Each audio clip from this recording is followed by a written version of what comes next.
வணக்கம் and welcome to ding dong kitchen. பண்டிகை காலம் உங்கள் வீட்டில் ஏதாவது ஒரு விசேஷம் அப்படின்னா ஈஸியாக பண்ணுற மாதிரி ஒரு அவல் பொங்கல் ரெசிபி இன்றைக்கி எப்படி பண்ணுறதுன்னு பார்க்கலாம். ஒரு 100 கிராம் அவலை 150 ml சுடுதண்ணி வச்சு நல்லா ஒரு 20 நிமிஷம் ஊற வச்சிடலாம். இப்போது ஒரு பாத்திரத்தில் கொஞ்சமாக நெய் ஊற்றிட்டு முந்திரி உலர் திராட்சை ரெண்டையும் போட்டு நல்லா பொன்னிறமாக வறுத்துடலாம்.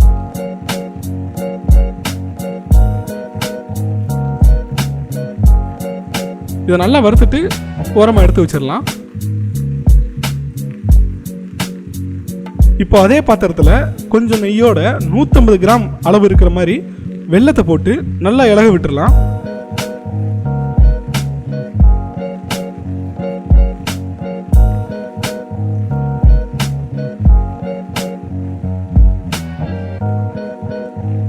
கொஞ்சமாக மட்டும் தண்ணி சேர்க்கலாம், ரொம்ப சேர்க்க வேண்டாம். அந்த கொஞ்சம் தண்ணி அந்த வெல்லத்தை கரைக்கிறதுக்கு நல்லா யூஸ் ஆகும்.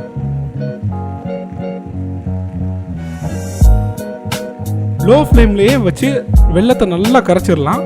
அந்த பாகு நல்லா மெல்ட் ஆகி ஃபுல்லாக ஸ்ப்ரெட் ஆகணும், நுரையா நல்லா அடிக்கணும். இந்த ஸ்டேஜில் கரெக்டாக 1 கப் பால் ஊற்றிடலாம். பால் ஊற்றுன பிறகு டக்குன்னு பொங்க ஆரம்பிக்கும். நல்லா பொங்கட்டும்.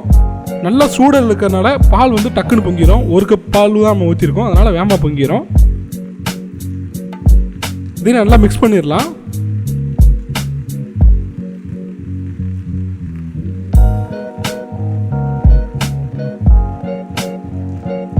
பால் நல்லா பொங்கி வரும்போது 1 கப் திருவி வச்ச தேங்காவை அதில் போட்டுடலாம்.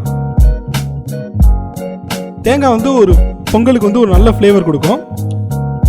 தேங்காவை வெள்ளைப்பாலோட நல்லா மிக்ஸ் பண்ணிடலாம். இப்போ பச்சை கற்பூரத்தை நல்லா தண்ணியில் கரைச்சி வச்சுருக்கேன், அதை ஊற்றுறேன். பச்சை கற்பூரம் ஆப்ஷன் தான், உங்கள்கிட்ட இருந்தால் போடுங்க, இல்லைன்னா வேணாம். இப்போ ஏலக்காய் கொஞ்சமாக, ஏலக்காய் பொங்கலுக்கு ஒரு நல்ல வாசனை கொடுக்கும், போட்டுடலாம். இப்போ ஆல்ரெடி ஊற வச்சு எடுத்து ரெடியாக வச்ச அவளை இதில் போட்டுடலாம். போட்டுட்டு நல்லா மிக்ஸ் பண்ணலாம். அந்த வெல்லமும் அவளும் நல்லா மிக்ஸ் ஆகணும், அந்தளவு மிக்ஸ் பண்ணால் போதும்.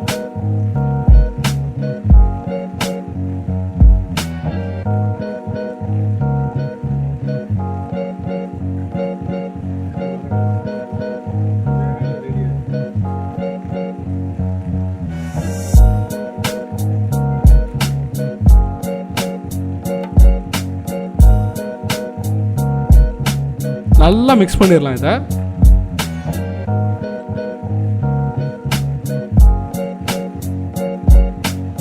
அந்த அவலில் இருக்கிற ஈரம், வெல்லத்தில் இருக்கிற அந்த தண்ணி ரெண்டும் சேர்ந்து நல்லா கொதித்து ஃபுல்லாக ட்ரை ஆகட்டும். ட்ரை ஆன பிறகு 1 கப் நெய் இதில் ஊற்றிடலாம். 1 கப்னா 40 to 50 கிராம் அளவு இருக்கிற மாதிரி நெய் ஊற்றிருக்கிறேன். நல்லா மிக்ஸ் பண்ணிடலாம்.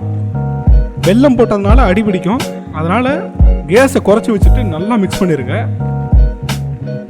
இப்போது வறுத்து ரெடியாக வச்சுருந்த முந்திரி திராட்சையை அதில் போட்டுடலாம்.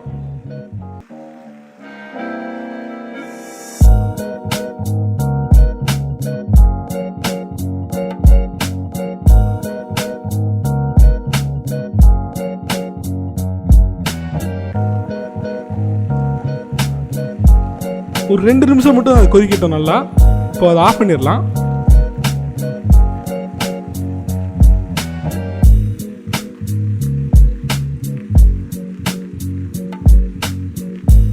டேஸ்டான அவல் பொங்கல் ரெடி.